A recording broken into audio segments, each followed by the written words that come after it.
Bienvenue sur Alafia TV, votre édition spéciale de ce numéro d'Alafia Hebdo, c'est avec Nuhun Togo, le président de l'Union pour la sauvegarde de la République, Aboubakary Touré, président de la jeunesse d'Iga Croix, et également avec l'économiste Modibo Mao Makalou.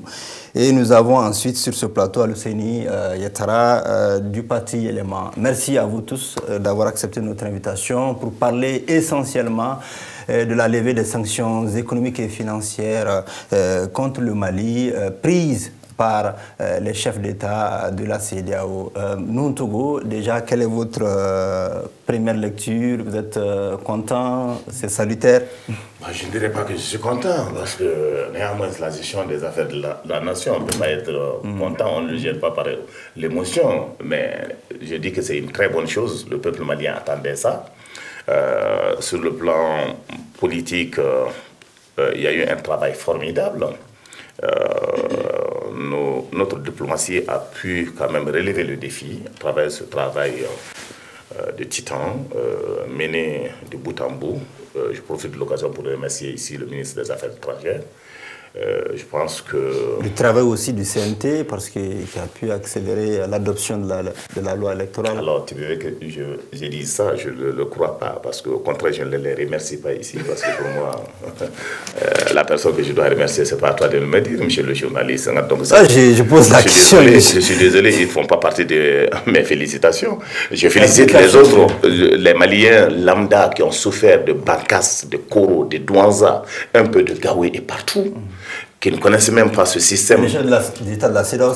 Tout le monde, et précisément, je félicite aussi le président togolais. Le président togolais qui a au moins aussi travaillé pour qu'on puisse relever rapidement ce défi-là. Ensemble, je dis au peuple malien, c'est que soulager en termes, parce que sur le plan économique, nous allons discuter, parce qu'il y a beaucoup d'efforts à faire.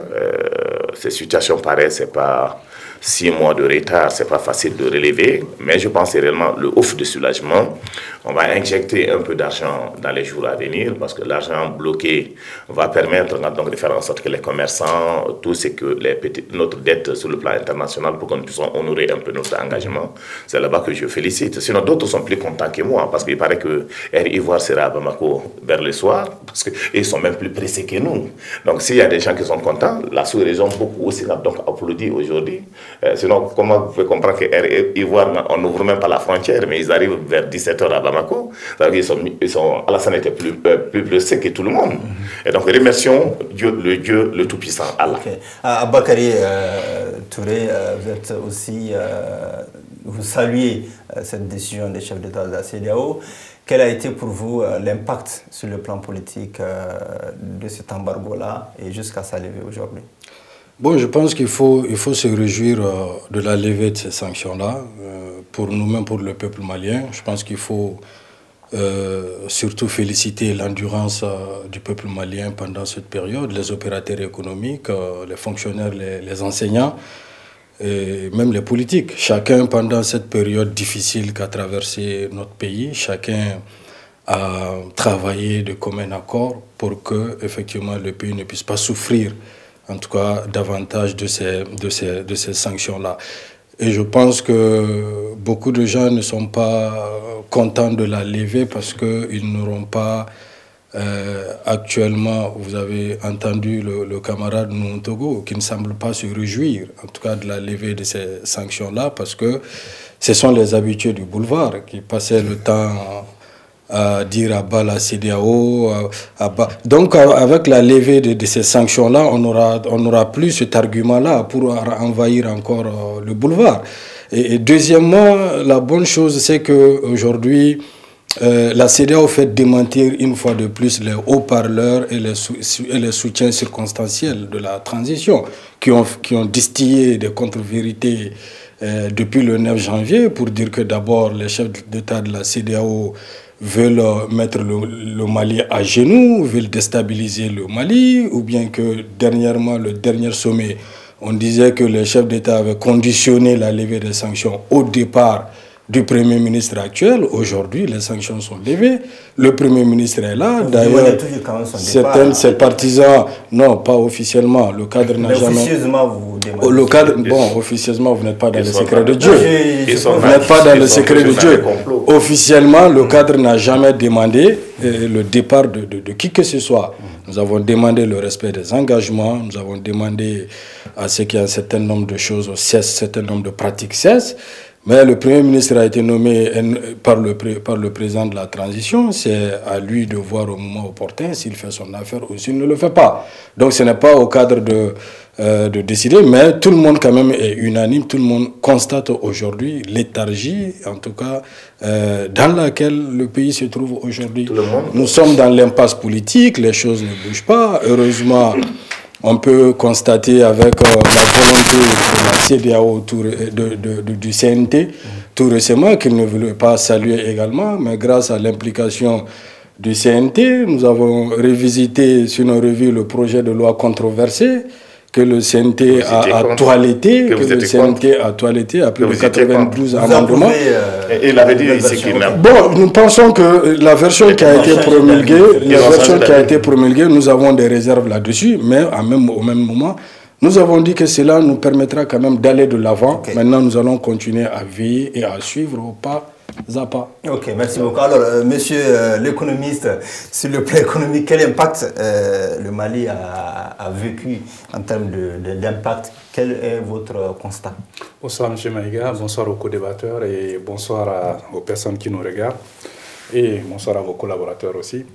D'abord, il faut replacer les choses dans leur contexte. Qu'est-ce que c'est que la communauté économique des États de l'Afrique de l'Ouest, la CEDEAO? Parce que c'est un organe sous-régional d'intégration économique. Qu'est-ce que cela veut dire?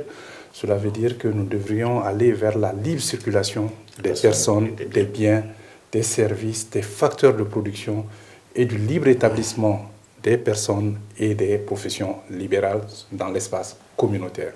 Donc l'intégration économique, l'Union économique et monétaire, il se trouve que nous sommes dans 2 regroupements en Afrique de l'Ouest, la CEDEAO plus l'Union économique et monétaire ouest-africaine, l'UEMOA, ce qui est en fait l'institution qui regroupe les 8 pays qui en partagent le franc CFA.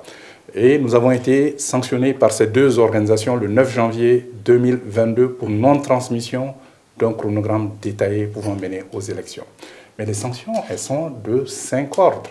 Elles sont politiques, elles sont diplomatiques, elles sont économiques, financières et commerciales. Toutes les sanctions ont été levées à l'exception des sanctions politiques à l'égard des dirigeants du Conseil national de transition, qui fait office d'organe législatif, mais aussi du gouvernement. Tous les membres du gouvernement, à l'exception du ministre des Affaires étrangères, ont été restreints dans leur déplacement dans l'espace communautaire. Les sanctions diplomatiques ont été levées parce que la CEDEAO avait rappelé ses ambassadeurs, donc maintenant ils peuvent revenir.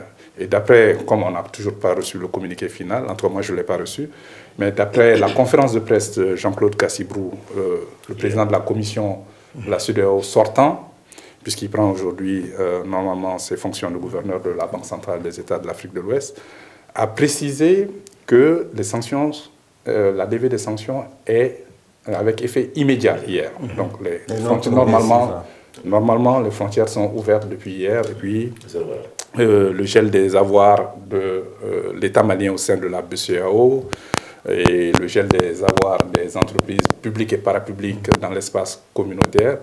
Tout cela a été quand même bien précisé hier. Et surtout, l'ouverture des frontières, c'est un impact considérable pour nous parce que notre activité économique, le PIB, dépend à 60% du commerce international, ce que nous vendons et ce que nous achetons à l'extérieur. Et il y a un élément extrêmement important, c'est la diaspora malienne, les Maliens de l'étranger. Vous savez, nous avons une diaspora très importante par rapport à notre population totale. Environ 6 millions de Maliens vivent à l'extérieur. Et ces Maliens ont envoyé l'année dernière, selon la Banque mondiale, 631 milliards de francs CFA à travers les circuits officiels. Donc, vous pouvez compter que c'est le double chaque année qui vient. Et ce que les Maliens de l'extérieur ont envoyé, c'est plus important que l'aide au développement. Mais 90% des Maliens de l'extérieur vivent dans l'espace communautaire. Donc, c'est une bouffée d'oxygène pour nous. Et je pense que nous devons saluer l'effort fourni par tout le monde toutes les bonnes volontés qui ont quand même concouru à cette décision de lever, en tout cas pratiquement totale, des sanctions. Mais vraiment, il y a du travail, comme il a été dit autour de cette table. Maintenant, il faut vraiment se battre pour que la sécurité revienne, la stabilité politique aussi. Parce que sans stabilité, sans sécurité, il n'y aura ni développement, ni prospérité. Alors, Alusseini Yattara, de votre côté, quelle a été votre appréciation depuis que vous avez entendu que les sanctions sont désormais levées au niveau des Yélama, si vous voulez? Bon, sentiment de joie, je peux le dire ainsi. D'abord, il faut préciser que ces sanctions-là pouvaient vraiment être évitées en décembre 2021, d'accord, depuis décembre 2021. Mais je pense que le gouvernement, en tout cas, par des manœuvres, a accepté à ce qu'on aille vers les sanctions plutôt que de trouver la solution pour éviter vraiment les sanctions. Donc aujourd'hui, je peux dire que je suis vraiment content que ces sanctions puissent être levées. Comme l'a précisé M. Makalou, la CEDEAO, c'est vraiment l'ensemble des communautés de la sous-région. Donc le Mali, étant donné que c'est un pays qui ne peut pas s'isoler de ses voisins, il était important qu'on aille vers cela. Aujourd'hui, le chronogramme a été présenté, c'est chose qu'il faudra saluer. Et aussi, je profite aussi de l'occasion pour saluer aussi l'endurance des Maliens. Les Maliens ont accepté de vivre sous ces sanctions. On a tenu bon, Dieu merci, aujourd'hui c'est fini. Je pense qu'avec cette nouvelle phase de transition qui va s'ouvrir, ce serait l'occasion pour les Maliens de se retrouver autour de l'essentiel. Ok, merci beaucoup. Alors, Togo, est-ce qu'on peut dire que le Mali, l'économie malienne était en récession ou en récession actuellement? Est-ce qu'on peut parler de ça? Bon, les spécialistes en économie Makalou va piloguer un peu là-dessus, mais je pense réellement que sur le plan économique, donc nous avons remarqué que, vous savez, l'État ne vivait que sur les 15% du montant du budget. Donc, ce qui fait que l'État est carrément presque arrêté, mais ils ont fait beaucoup d'efforts dans ce domaine, même au niveau des réformes, au niveau de réduction des trains de vie de l'État. Il y a eu des efforts extraordinaires au niveau de l'État, parce que si je prends seulement au niveau de l'armée, plus de 71 milliards ont été récupérés dans la réduction du train de vie de l'État pour équiper l'armée malienne dans d'autres secteurs, comme vous avez remarqué, concernant les routes, beaucoup d'autres aspects. Donc il y a eu un travail. Mais ce qui est quand même remarqué par la population, c'est que la misère a continué sur l'étendue du territoire national, parce que les prix ont grimpé et il y a au niveau, parce que tout le monde presque est lié à l'État. Au Mali, c'est ça le hic. Même les grands commerçants que vous parlez sont liés à l'État, parce que l'État n'arrivait plus à honorer les paiements. Les commerçants sont presque arrêtés. Est-ce que cette levée va changer totalement les choses? Ça va changer. Puisque, non, ça va changer parce que ceux qui ont des liens avec l'État, ceux qui ont des sous au niveau de l'État, peut-être ils vont avoir leur argent, mais est-ce que le citoyen lambda, avec la conjoncture internationale actuelle, est-ce que cette levée va changer grand-chose? Vous savez, moi je me suis dit, dans un monde, on se bat tous les jours pour relever les défis. Rien n'est facile. Hier, ce qui était, je dis souvent sur l'analyse politique, les gens comparent le temps Modibo Keïta au temps aujourd'hui de l'ère démocratique. Je dis, vous vous trompez. Par exemple, si vous prenez le temps Modibo Keïta, il y avait 4 millions de population.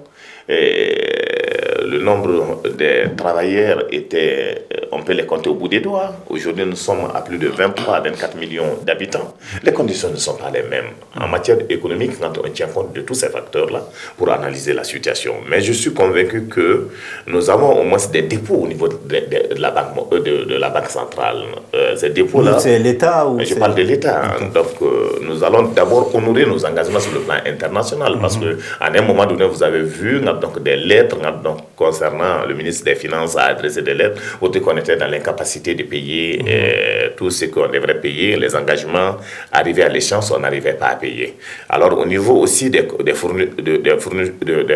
commerçants, on n'arrivait pas à honorer les engagements. Et donc tout ça c'est bouffé d'oxygène. L'argent que nous allons avoir sera encore on va injecter au niveau sur le plan économique, ce qui fera que nous allons commencer à construire. Par exemple, si vous prenez le cas des bâtiments, une fois qu'on a de l'argent, on commence à construire les bâtiments, vous trouvez qu'il y a au moins beaucoup d'autres qui sont liés à ce problème de construction des bâtiments qui arrivent donc à reprendre fonction. Par exemple, les ferrailleurs, ceux qui donnent du bois, ceux qui font des ciments, ceux qui font au moins tout ça, ils vont vraiment travailler ensemble pour essayer de faire en sorte que l'économie marche. Mais nous pensons qu'il y a des efforts à faire, ce n'est pas pour 2 jours, mais dans les jours à venir, nous pouvons relever le défi. L'économie va marcher? Bon, moi je suis un peu dubitatif là-dessus, il ne serait pas prudent tout de suite de dire que tout va marcher, que tout sera sur les rails. Il faut savoir qu'avant même les sanctions, le Mali traversait quand même un moment très difficile. C'est quand même depuis 2012 que nous vivons sous une crise sécuritaire, une crise économique très généralisée. Donc les sanctions, quand elles sont tombées, les sanctions n'ont fait qu'aggraver notre situation et empirer notre situation. Donc dire aujourd'hui que la levée de ces sanctions va faire en sorte que tout va se rouler sous de rails, je dirais qu'il ne faut pas commencer déjà à rassurer les Maliens par rapport à cela. Pas plus tard que la semaine dernière, non, il faut dire aux Maliens de continuer à serrer la ceinture. Nous avons été plus résilients pendant ces 6 mois de crise. Il faut continuer encore à serrer les ceintures et à travailler davantage, hein. Pas seulement les Maliens, mais que les dirigeants aussi continuent, en tout cas à travailler. C'est vrai qu'au niveau de la BCEAO, le gel financier va débloquer. Nous allons avoir ces fonds-là, mais ça ne serait pas suffisant pour une crise économique aussi grave que le nôtre. Vous avez parlé de la conjoncture internationale, vous avez parlé de la crise russo-ukrainienne aujourd'hui, qui est en train vraiment d'apaisantir sur l'ensemble de nos systèmes économiques, pas seulement le Mali. Donc ça va être compliqué. Pas plus tard que la semaine dernière, j'ai vu dans un journal de la place que la douane malienne est en manque de recouvrement de plus de 100 milliards de francs CFA. C'est vérifié, c'est quelle source? Bon, je pense que c'est un journal. Pas vu ça passer. Je pense aujourd'hui. C'était voilà. Donc c'était le journal aujourd'hui que les impôts ont un manque de recouvrement de plus de 75 milliards. C'est quand même un journal assez crédible de la place. Sinon, si tel n'était pas le cas, les responsables sont là, ils peuvent démentir. C'est aujourd'hui que c'est sorti. J'ai dit c'est aujourd'hui que c'est sorti. D'accord, c'est ton analyse. S'il te plaît, ne me perturbe pas, pas mon élan. Moi, je suis désolé. Voilà, je pense qu'il faut dire la vérité aux Maliens, parce que le gros problème de cette transition aussi, c'est quoi? C'est que on ne dit pas souvent la vérité aux gens, tu vois. On veut toujours faire croire aux gens, voilà, c'est le bout du tunnel, c'est demain, c'est tout de suite. Mais vous avez la possibilité de sortir pour dénoncer, pour... Oui, mais c'est ce que nous sommes en train de faire. Nous le faisons à chaque fois.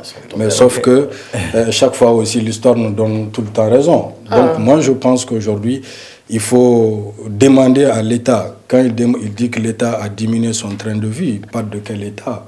Pendant toute cette crise-là, nous n'avons pas vu, à part le président de la transition. Les départements ministériels ne perçoivent que 15%, je crois, si je parle. Oui, mais cet argent est orienté ailleurs. Cela est différent. Cela est différent, effectivement, de, si on veut bien parler, en tout cas du train de vie de l'État. Vous voulez parler du Premier ministre qui n'a pas... Bon, pas seulement le Premier ministre, c'est vous qui le nommez. Non, c'est vous qui le nommez. C'est vous qui le nommez. Vous le savez très bien. Pas seulement la vérité. Non, on va l'écouter. Le Premier ministre n'est pas le seul. Ce n'est pas le seul organe de la transition. Il y a les autres organes de la transition. Qui n'ont pas diminué le train de vie? Bien sûr. Donc, je pense que le courage à ce niveau, les sacrifices doivent être partagés à ce niveau par tous les Maliens. C'est-à-dire tous les Maliens doivent sentir aujourd'hui les difficultés du pays. Maintenant, s'il y a allègement, si ça va aussi, tout le monde doit le sentir. Mais il ne faudrait pas qu'on demande aux Maliens, voilà, de se serrer la ceinture et que de l'autre côté, ben voilà, c'est la belle vie, rien n'a diminué. Je pense que c'est quand même déplorable. Le mois où vous étiez au pouvoir, le pouvoir est tombé dans vos mains, mais c'était pas la même chose. Mais c'est parce que le pouvoir est tombé peut-être par une mauvaise gestion, une mauvaise gouvernance. C'est ce que nous voulons éviter aujourd'hui. Que vous avez géré. C'est ce que nous voulons éviter à la transition aujourd'hui, de bien gérer vraiment pour qu'on sorte. On va écouter donc Modibo Mao Makalou, votre point de vue économique sur la question. Non, mes deux prédécesseurs ont posé la situation, c'est grosso modo cela, parce que Évidemment, nous traversons une crise multidimensionnelle protéiforme depuis 2012. Et je tiens à rappeler que c'est en 2012 que nous avons eu une récession à cause du coup d'État. Et c'est en 2020 aussi que nous avons eu une récession à cause de l'effet conjugué de la grève des cotonculteurs et du coup d'État. Donc, effectivement, nous sortions la tête de l'eau en 2021 parce que l'économie a plongé de 1,2% en 2020 à cause de la Covid principalement, mais aussi des effets de la crise multiforme que nous vivons, sécuritaire, politique, humanitaire, nutritionnelle. Il était quand même, en 2021, nous avons eu 3,6% de croissance. Et la loi de Qu'est-ce qui a fait ça? Non, parce que le coton a repris et puis les activités ont repris un peu. Et vous savez, nous avons nos 3 recettes d'exportation, l'or n'a jamais été affecté. Donc nous avons nos chiffres macroéconomiques qui sont un peu tronqués. Quand l'or se porte bien, on a toujours l'impression que l'économie malienne se porte. Au niveau macroéconomique. Mais c'est ce que M. Togo disait, ce n'est pas la réalité au niveau microéconomique. Parce que quand le prix de l'or augmente, on fait comme si les revenus des Maliens ont augmenté. Mais l'or appartient à qui? C'est certainement pas aux Maliens. Exactement. Bon, donc il y a, voilà, donc il y a cela, l'or appartient aux compagnies minières, essentiellement. Donc il y a eu non seulement ces 3,6%, mais dans le projet de loi des finances 2022, les prévisions étaient pour une croissance économique de 5,2%. Et nous n'allons pas atteindre ces 5,2% parce que les sanctions sont tombées le 9 janvier 2022.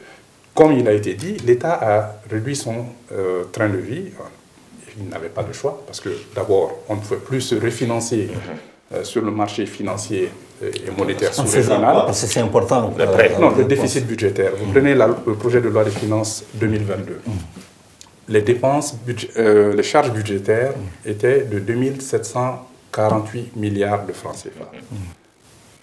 2749 milliards. Et les charges et les ressources budgétaires étaient de 2131 milliards. Donc le déficit budgétaire était de 618 milliards.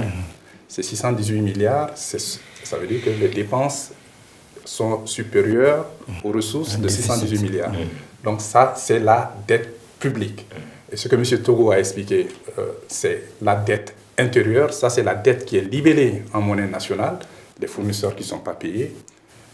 Et puis l'État a certains engagements au niveau local, en monnaie locale, les investisseurs qui ne sont pas payés. Tout ça, c'est la dette intérieure. Donc concrètement, la levée des sanctions va plutôt favoriser ces gens-là. Mais... Je vais terminer. Et la dette extérieure, c'est celle qui est libellée en monnaie étrangère. Et celle-là non plus n'était pas payée. Vous avez entendu que la Banque mondiale a suspendu ses décaissements. C'est cela. Donc, l'État a vécu avec des moyens limités, mais aussi, ce n'est pas parce qu'elle ne voulait pas payer ses engagements, c'est parce qu'on a été... les sanctions comprenaient le fait que le Mali était écarté du système financier et monétaire de la sous-région. Donc on ne pouvait ni emprunter, ni rembourser. Ce sont des aspects très importants à comprendre. Ce n'est pas parce que les liquidités n'étaient pas là, mais les restrictions budgétaires, c'est-à-dire l'austérité qui a fait qu'on a pu payer les salaires, c'est que l'État... Comme on l'a dit, c'est 15% du fonctionnement qui a été alloué aux différents départements. Mais si vous prenez même les charges budgétaires dans l'ensemble, elles font en 2022 72% des dépenses budgétaires. C'est énorme. Mais on a abandonné carrément les investissements aussi. Et ça a été un coût pour l'économie. Et je rejoins M. Touré. Le fait on peut arrêter une économie à tout moment, mais la faire redémarrer, c'est ça qui est un problème. Et ce sont les investissements qui sont stoppés depuis 6 mois. Comment est-ce que nous allons faire pour rattraper tout cela? Il faut se mettre au travail parce que maintenant, il a parlé de la résurgence de la Covid. Shanghai était fermée, la plus grande ville de Chine. La Chine, c'est la 2e économie au monde et le plus gros exportateur au monde. Donc, vous avez la guerre en Ukraine. La Russie est le premier exportateur mondial de gaz et de pétrole. La Russie met sur le marché mondial 8 millions de barils de pétrole tous les jours. Donc, et la Russie et l'Ukraine ensemble sont responsables pour 30% de la production des exportations mondiales de blé, 20% de maïs et 70% d'huile de tournesol. Et la Russie est le premier exportateur mondial d'engrais potassiques et azotés. Donc cela veut dire que les prix de tout cela vont augmenter. Mais un facteur le plus important et le plus déterminant, c'est le prix à la pompe, le carburant. Donc, puisque la production russes manquent sur le marché mondial, le prix mondial du baril a augmenté, le prix à la pompe a augmenté. Nous sommes importateurs nets. Le Mali et la plupart des pays africains, il n'y en a que 10 qui sont exportateurs sur les 55. Mais notre premier poste d'importation, ce sont les hydrocarbures. 22 à 25% de tout ce que les Mali achètent à l'extérieur, ce sont les hydrocarbures, le carburant. Donc, ça fait 22 à 25% de nos achats à l'extérieur. Et quand le prix du carburant augmente, ça joue sur tous les autres prix à la consommation. Le prix du logement, le prix de l'énergie, le prix des transports, etc. Donc, tout cela fait que le pouvoir d'achat des Maliens a baissé, pendant que l'activité économique aussi a baissé, parce que la fermeture des frontières, le Mali dépend à 60% de son activité économique sur le commerce extérieur. Donc, la fermeture des frontières a aussi un peu gêner cela. Et donc, il va falloir repenser tout cela, parce que les périodes de crise sont des périodes d'opportunité. Nous devrions voir maintenant qu'est-ce qu'il nous faut, pourquoi nous sommes si dépendants des produits extérieurs, et qu'est-ce que nous pouvons faire pour améliorer la production nationale, la diversifier, et aussi transformer nos produits. On va refonder notre économie. Il faut qu'on transforme nos produits. Vous savez, nous sommes 4e producteur africain d'or, nous transformons 0%. Oui. Nous sommes premier producteur africain de coton, nous transformons moins de 1%. Et nous sommes 9e producteur africain de bétail, nous transformons moins de 1%. Donc vraiment, c'est quand vous transformez l'économie, quand vous transformez vos ressources, vos produits, que vous créez la valeur ajoutée, les emplois et que vous augmentez les revenus des populations. Oui, parce que si quelque part, là, on a l'impression qu'on reste toujours dépendant de l'État, on n'arrive pas à nous-mêmes, nous jeunes organisations. Oui, mais l'État est le premier, Togo l'a dit, l'État est le premier vendeur et le premier acheteur, parce que nous avons un secteur privé embryonnaire. Et ce secteur privé est à 90% constitué du secteur informel, qui est constitué en grande partie de jeunes qui sont vulnérables. Donc il va falloir qu'on revoie tout cela, tout ce dispositif. C'est l'économie qu'il faut refonder, mais on ne peut pas refonder l'économie sans les politiques, parce que c'est les politiques qui donnent l'impulsion à l'économie. On donne la parole à un politique, Husseini Yattara. Alors, quelle perspective économique pour le Mali? Bon, alors, j'apprends d'abord que sur cette table que pendant plus de 6 mois, l'État ne vivait que sur 15% du budget, alors qu'on nous a vendu ici que, voilà, que nous disposons d'un plan de riposte sur, je pense, sur au moins sur 5 ans. 15 ans. Ah, c'est sur 15 ans. Voilà, et un plan de riposte que personne n'a vu. Et même le j'avais pensé que le plan de riposte allait au moins nous servir à couvrir les 60% de manque que M. Makalou vient de nous expliquer tout de suite. Bref, on a quand même passé 6 mois en train de tourner comme ça. Voilà, je donne le chronogramme, je ne donne pas. La CEDEAO est contre nous, la communauté internationale aussi est contre nous. Bon. Comme je l'ai dit, et apparemment aussi, je constate aussi qu'il y a des valets de la Cour de la transition qui ne sont pas contents du lever de la transition, des sanctions. Bon, bref, finalement, on se pose la question, où est-ce que tout ça va nous amener? Bon, aujourd'hui, comme je l'ai dit depuis hier, les sanctions ont été levées. Et cette nouvelle phase de la transition qui va démarrer, on va espérer que ça soit une aubaine pour les Maliens de se retrouver encore davantage. Pendant plus de 6 mois, le secteur du BTP est à l'arrêt. Le ciment, je pense, de 94 ou 90 000 francs la tonne est allé à plus de 125 000 francs la tonne.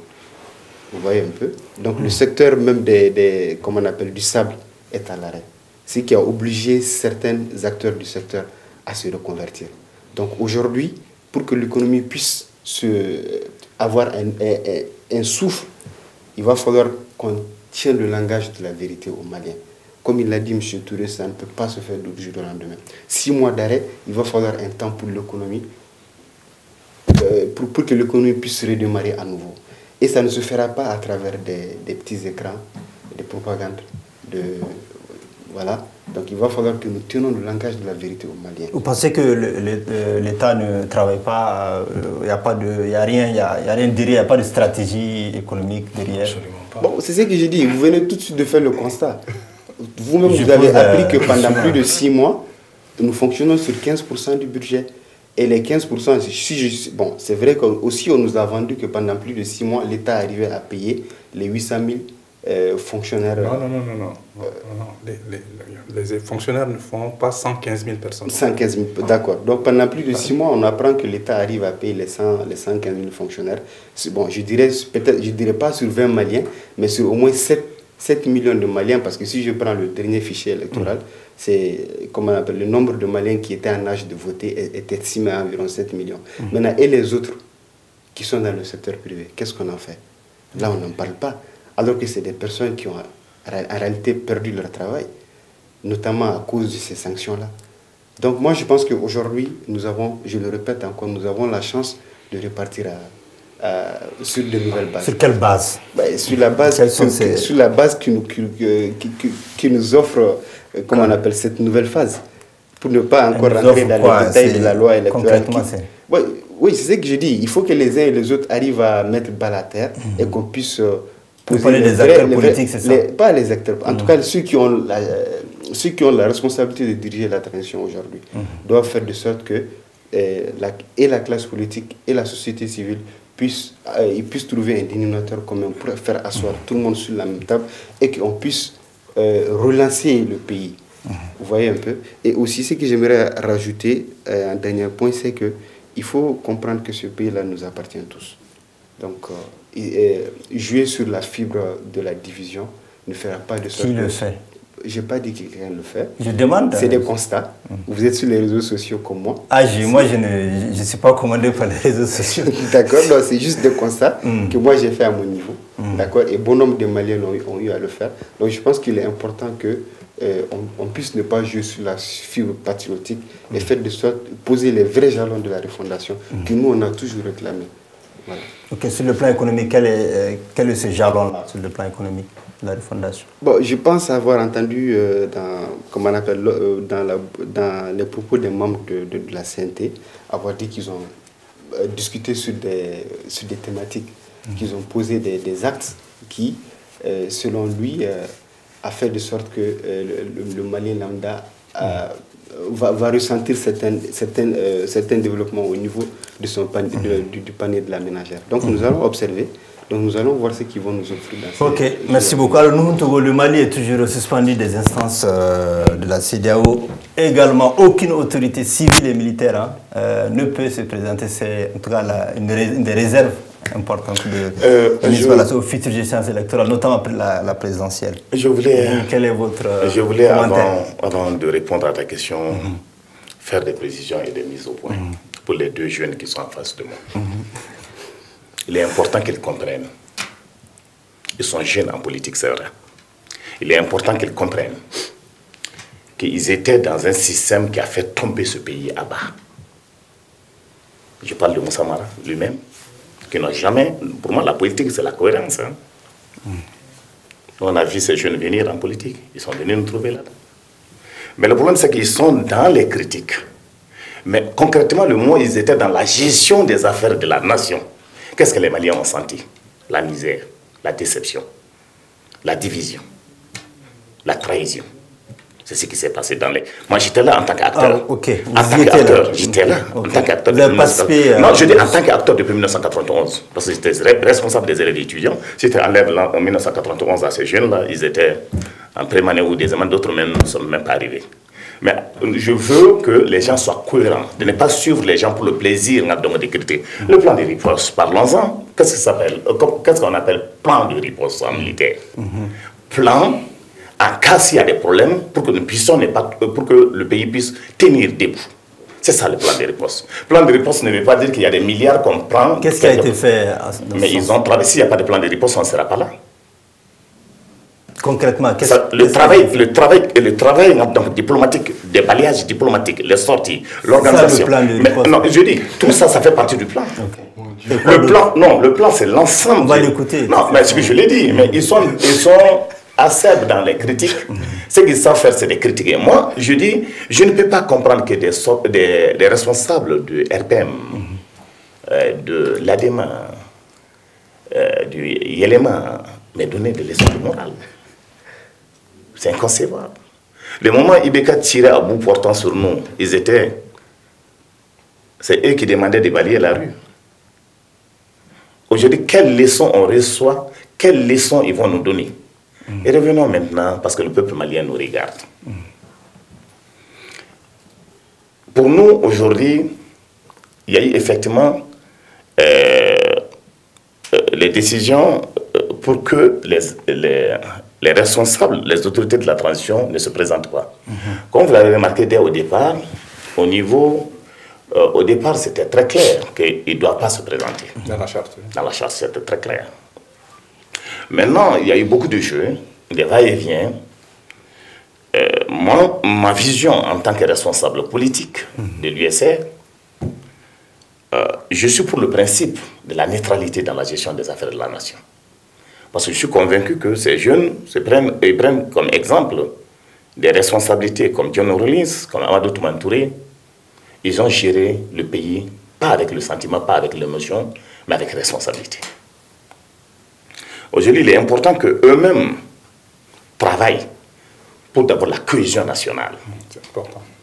Pour moi, la cohésion nationale, ce n'est pas de courir derrière les partis politiques qui ne veulent pas venir. Hein. Parce que sinon, Assimi lui-même est sorti pour dire aux gens, venez pour qu'on travaille ensemble pour l'assise. Tous ces partis satellitaires-là ont refusé de venir. Chacun les a rencontrés, Ikassa les a rencontrés, ils ne sont pas venus.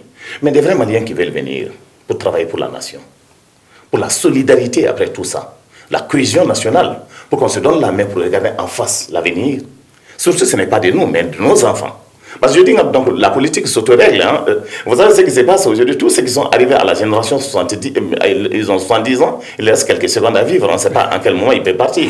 Donc, ils sont en train d'aller, ça se règle. Mais même les jeunes... Non, même les jeunes peuvent partir. Mais c'est des jeunes qui sont peut-être dans des conditions... Donc, ils peuvent partir. La vie, c'est ça. Mais je dis, il est bon que les gens se donnent la main pour regarder en face au lieu de continuer à critiquer inutilement. Aujourd'hui, nous avons tout est vierge. Alors, quel est votre point de vue sur... Notre point de vue, c'est qu'il faut donc mettre ensemble... Non, il faut mettre ensemble tout le monde, organiser une très bonne élection, crédible, comme ils l'ont dit. Non, non. Pour moi, c'est très clair. Okay. Des élections crédibles, des élections qui regroupent tout le peuple malien pour ne pas donner l'opportunité à ceux qui sont partis, des soi-disant Français qui sont partis, souvent même des responsables politiques qui sont partis de prier sur des tombeaux, des aïeux là, qui se trouvent à Paris. Là. Donc eux, ils ne vont pas nous donner des leçons le moment où nous on criait ici à Bamako. Vous parlez de qui? La personne se connaît, qui est partie à Paris devant les tombeaux des gens. Ils se connaissent ici en politique. Alors donc moi, je suis pas là pour gérer ça. Alors donc pour moi, donc, les vrais Maliens doivent se retrouver pour parler du Mali. Et que l'élection soit... Les Maliens n'ont rien compris. Hein. Vous parlez de qui? Ils se connaissent. Non, comme il y a des téléspectateurs qui regardent... Moi, je ne dirais pas, ils se connaissent, c'est ça la politique aussi. Okay. Donc, le problème, c'est qu'ils sont partis pour dire aux grands-pères qui sont partis, qui ne sont même pas... On ne sait pas s'ils sont de quelle nationalité, dire à ces morts-là, nous sommes avec vous. Ce n'est pas à eux de venir nous donner des leçons de morale donc, pour la gestion du pays, où on parle d'honneur, de dignité, d'honneur, pour que ça marche. Pour nous, on est Maliens. Okay. Moi, je n'ai pas d'autre nationalité, je suis Dogon, 100%. Je suis Dogon. Donc, je suis malien, je ne suis pas sorti de quelque part pour venir. Je suis malien. Alors, donc, pour moi, il faut mettre les gens ensemble. Ce n'est pas Petit Touré qui va dire le contraire. Alors, donc, pour qu'on mette les Maliens ensemble, une élection transparente et crédible. Parce que vous savez ce qui se passe, même moi, dans ma vision, je l'ai dit très clairement, même l'organe unique, pour moi, je veux aujourd'hui l'organe unique qui enlève l'organisation matérielle et technique dans la main de l'administration pour la neutralité. Parce qu'apparemment, ça allait prendre plus de temps aussi. Non, mais regardez, il y a deux choses. Vous vous souvenez, 35% des députés n'étaient pas d'accord, tu ne diras pas le contraire, au niveau de la centralisation des résultats au niveau de l'administration. Moi, je m'en tiens au fait. Non, je te pose comme si tu es quand même un peu honnête. Quand même, 115 votes. Non, attends, je reviens. Non, je ne parle pas de ça. Je ne parle pas de ça. Moi, je dis, depuis Manassa, je parle de ces réflexions-là. Okay. Non, si tu n'es pas capable donc, de faire... Je dis, la politique, c'est la cohérence. Comme tu n'es pas cohérent, je vous laisse la parole. Bakary Touré, quel est votre commentaire par rapport à la réserve de la CEDEAO? En fait, quel commentaire il faut tomber avec vous. En fait, vous voyez déjà sur ce plateau, c'est-à-dire la réaction du camarade Nuntogo. Non. Allez-y sur ma réponse. Réponds à la question. Non, je vais parler par rapport au plan de riposte. Il l'a dit, le plan de riposte est quasiment centré sur la diplomatie. Non, je n'ai pas dit quasiment. Donc, sur la diplomatie. Non, vous pouvez quand même rectifier. Non, je ne l'ai pas dit. Comme vous avez dit, parce que vous avez juste cité un seul aspect. On vous a demandé quel est le résultat du plan de riposte. Vous avez dit la diplomatie malienne marche. Bon, si le plan de riposte de 15 ans, le Premier ministre l'a dit, nous avons un plan de riposte sur 15 ans. Ça existe, les vidéos sont là. Un plan de riposte sur 15 ans. Et vous venez nous dire que c'est la diplomatie qui a marché. Donc, honnêtement, non. Quand vous prenez un exemple, vous ne prenez pas un exemple. Vous ne prenez pas un exemple sur la diplomatie parce que c'est la vie des Maliens qui est en jeu. On veut savoir le plan de riposte, quel changement cela a apporté sur le coût, en tout cas de la consommation des Maliens, le panier de la ménagère. Est-ce que ça a apporté un soulagement dans la souffrance des Maliens? C'est cela dont il s'agit. Mais je ne veux pas m'attarder sur ça parce qu'en réalité, ni lui, on a même demandé les membres du CNT qui ont clairement dit ils n'ont jamais vu ce plan de riposte. Mais vous êtes ensemble. Donc c'est bien. Ils n'ont jamais soutenu. C'est bien. C'est-à-dire, en fait, vous voyez, parce que les discours changent. Mais vous êtes ensemble. Les discours changent en fonction des réalités du terrain. À un moment, on traitait les membres du cadre d'apatride. Aujourd'hui, c'est les membres du CNT qui sont traités comme ça. Demain, peut-être, quand on va libérer le PM, ça va être Assimi, je ne sais pas. Maintenant, il disait que c'est dans notre gestion que le pays est tombé. Bon, il nous qualifie de jeunes. Il l'a dit, hein, il est un acteur du mouvement démocratique de 91. Nous ne sommes pas des acteurs du 26 mars 80. Pourtant, c'est ce mouvement-là qui est décrié aujourd'hui. Il dit qu'il est fier, d'être. S'il vous plaît, je ne vous ai pas interrompu durant votre temps de parole. Vous allez me laisser continuer parce que vous n'allez pas me perturber. Pour aller à l'essentiel, en fait, comme vous le savez, ces sanctions auraient dû être levées depuis le 4 juin dernier. Mais compte tenu effectivement d'un certain nombre d'éléments qui n'ont pas pu être au rendez-vous, les chefs d'État ont repoussé à 1 mois, jusqu'au 3 juillet 2022. Et je pense que le président de la République, le président de la transition qu'il faut saluer, c'est à lui que tous les honneurs reviennent, parce que c'est lui qui a pris. Face à l'échec du gouvernement, on le sait. On n'a pas de problème avec lui. Non, je vous en prie. Moi, je n'ai pas parlé de ça, c'est vous qui parlez de ça. C'est lui qui a pris les choses en main face à l'échec du gouvernement, effectivement, de pouvoir produire un calendrier cohérent. Il a pris les choses en main et il a désigné Faure Gnassingbé comme médiateur. Bien que cela n'a pas... Bien que cela n'a pas marché, sur la réserve de la CEDEAO. Oui, nous pensons que c'est une bonne réserve. Le fait qu'on est dans la charte, même s'il y a certains penseurs, certains acteurs qui disent que ce problème est réglé dans la charte, mais moi je dis il ne faut pas seulement des arsenals juridiques. Vous voyez, c'est ça notre problème. La Constitution interdisait les coups d'État. On a fait les coups d'État. Qu'est-ce qui s'en est sorti? Rien. La première charte que nous avons, la charte de 2020, interdisait carrément qu'il y ait un changement de président. Mais entre-temps, on a eu 2 coups d'État dans la même année. Le coup d'État de 2020 et le coup d'État de 2021. Donc, moi, à mon niveau, ce n'est pas seulement les textes qui vont nous empêcher, c'est-à-dire de connaître si éventuellement les militaires au pouvoir aujourd'hui veulent être candidats. Moi, ce que je souhaite, c'est vrai, nous sommes en cadre de concertation avec le ministère de l'administration territoriale pour une première fois. Mais ce que moi je propose réellement, il faut un veille politique et citoyen. Il faut des citoyens aguerris, il faut des hommes politiques aguerris qui comprennent, c'est notre rôle, nous sommes en train de le faire, mais il faut accroître ce travail-là aujourd'hui pour venir un jour à empêcher, si jamais, en tout cas, les autorités de la transition veulent être candidats. Sinon, ce n'est ni la CEDEAO, encore moins, en tout cas, ce que je vois qui peut empêcher, en tout cas, ces autorités-là à être candidats pour les élections présidentielles. Il faut vraiment une grande mobilisation des citoyens et des politiques pour faire barrage. Voilà, rapidement, concernant cette réserve-là, qu'est-ce que vous en dites?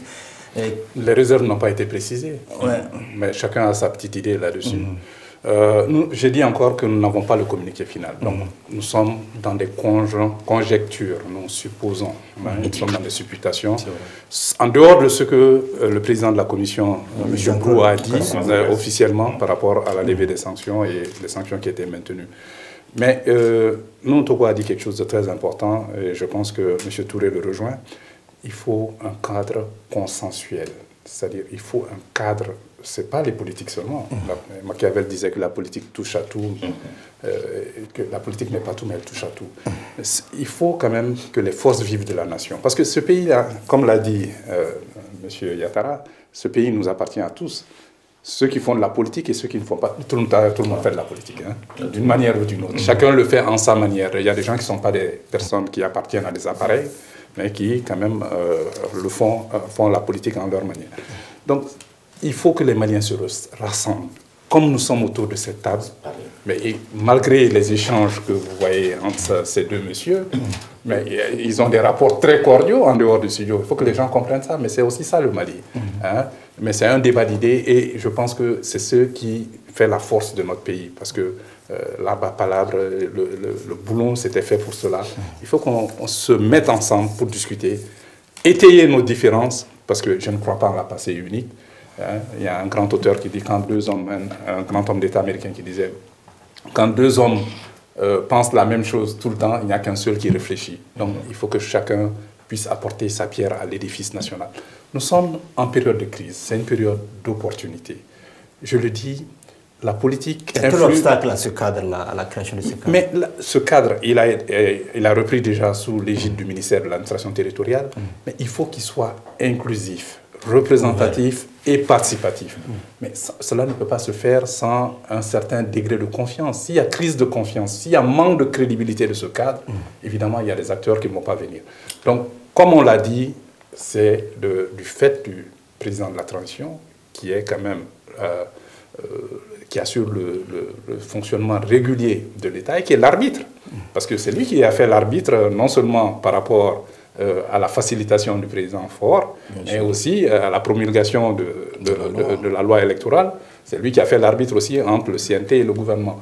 Donc, il doit rassembler tous les Maliens. Il faut que tout le monde vienne. Ça ne veut pas dire qu'il faut de l'unanimisme, mais il faut quand même que nous nous rassemblions, comme on l'a dit, autour de cette table, autour de l'essentiel. Et ceux qui décident de ne pas venir. Mais il faut que le processus soit transparent, que ceux qui décident de ne pas venir, au moins, sachent ce qui se passe dans toute transparence. Parce que l'idée, c'est quoi? Parce que le succès de cette transition, c'est de sortir de la transition. On doit élaborer une stratégie de sortie de la transition. Et c'était ça le problème des autorités de la transition avec la CEDEAO. D'abord, le fait de ne pas avoir fixé de délai, mais aussi de ne pas avoir mis en place les mécanismes, les institutions et les dates qu'il faut pour sortir de la transition. Parce que si vous ne faites pas ça, les gens pensent que vous allez confisquer le pouvoir. Maintenant qu'on a la date de la transition, qu'on a les mécanismes et les textes qui viennent, les institutions, il faut maintenant rassembler tout le personnel politique, les forces vives, la société politique, la société civile, même tous ceux qui veulent concourir à refonder cette nation, parce que nous sommes en période de crise et maintenant nous devons faire le bilan de notre démocratie, nos 30 ans de pratique démocratique, tirer les enseignements de ce qui a marché et de ce qui n'a moins bien marché pour pouvoir nous projeter dans l'avenir. Parce qu'il ne faut pas que nous retombons dans les mêmes travers, parce que si nous ne tirons pas les enseignements de ce qui n'a pas marché et que nous refaisons les mêmes erreurs, ben écoutez, nous allons retrouver les mêmes problèmes encore. Alors, Seigneur Yattara, par rapport à ce cadre d'échange comme alternative, en tout cas à une sorte de crise heureuse, qu'est-ce que vous en dites? Monsieur Méga, avant de répondre à votre question, j'aimerais quand même revenir un peu à ce que mon aîné, Monsieur Togo, vient de dire. Effectivement, je suis parmi l'un des jeunes qui accorde beaucoup d'importance à vos propos, notamment sur tous les conseils que vous nous donnez, notamment à travers vos koutouba. Vous voyez que je vous suis beaucoup. Et c'est là-bas même que j'ai appris même des révélations sur l'ancien gouvernement que vous avez eu à dire lors de vos passages. Je constate aussi que vous parlez beaucoup de M. Mara. Je vous informe que M. Mara n'est plus au gouvernement depuis un certain temps. Il a fait un passage. D'accord. Il a été acteur. Il a un bilan que nos téléspectateurs peuvent bel et bien consulter et regarder. Et s'ils ont des zones d'ombre quelque part, sa porte est grandement ouverte pour les recevoir. Mais son mentor actuel était porte-parole du gouvernement d'Ibeka, il n'en parle pas. Il n'était pas et aussi c'est l'occasion pour moi de vous... Et c'est aussi l'occasion pour moi, et ça je sais que vous le savez, qu'il fut l'un des acteurs quand même qui, au moment de cette crise-là, a sillonné tout le territoire malien. Et il a été aux côtés des populations qui en avaient réellement besoin. Ça, le débat ne se pose pas. Et oui, d'accord. Et par rapport au plan de riposte aussi, bon, tout de suite, je viens d'apprendre encore sur cette table que c'est un plan qui a été défini en cas de. J'aurais bien quand même voulu... j'aurais quand même voulu voir ce plan disponible en cas de, quand il y avait les coupures de l'EDM. Les gens vivaient sous le canicule. Ça, il fallait vraiment que le plan puisse répondre. Et quand il y avait aussi l'augmentation du panier de la ménagère. Et ça, on voulait... La crise humanitaire, le plan de riposte, on attendait vraiment des solutions. Est-ce qu'il est au courant que l'Union européenne... On va laisser finir son temps. D'accord. Maintenant, pour répondre à votre question, je pense que la charte en son article 9 est claire sur la question. Les autorités de la transition, dans leur ensemble, ne seront pas éligibles aux élections qui seront organisées. Et aussi, au niveau de la loi électorale, dans son article 155, c'est bien détaillé là-bas. Donc, je pense que si on veut faire de sorte que cette transition soit la dernière, il est important que nous puissions doter ce pays-là de textes et de lois qui ne seront pas contestés, même par ceux qui viendront 100 ans après. Aujourd'hui, nous parlons des États-Unis d'Amérique, nous parlons d'autres pays. Par exemple, les États-Unis, c'est un pays dont la Constitution fait au moins plus de 200 ans, qui est en vigueur. Pourquoi ne pas, je dirais pas de s'inspirer de la Constitution des États-Unis, mais faisons de sorte que les textes qui seront votés seront des textes qui vont nous permettre de vivre pendant plusieurs années sans coup d'État. C'est ce que je veux dire. Voilà, merci. Je suis désolé, on va... Voilà, c'est bon. Je pense qu'on va mettre fin à cet échange-là. Merci beaucoup, chers fidèles téléspectateurs. Merci infiniment d'avoir suivi cette édition spéciale sur la levée des sanctions économiques et financières contre le Mali. Merci à Nuhun Togo, qui est le président de l'Alliance pour la sauvegarde... L'USR, je m'excuse. L'USR, l'Union pour la sauvegarde de la République. Bakary Touré est également sur cette table avec nous. Il est le président de la jeunesse du parti, de la coalition Djigakura. Et Modoubo Mao Makalou, économiste, et Alousseni Yatra du parti Elema. De la jeunesse du parti Elema. De la jeunesse du parti Elema. Voilà, tout le monde a eu ces précisions. Merci infiniment et à très bientôt sur Alafia TV.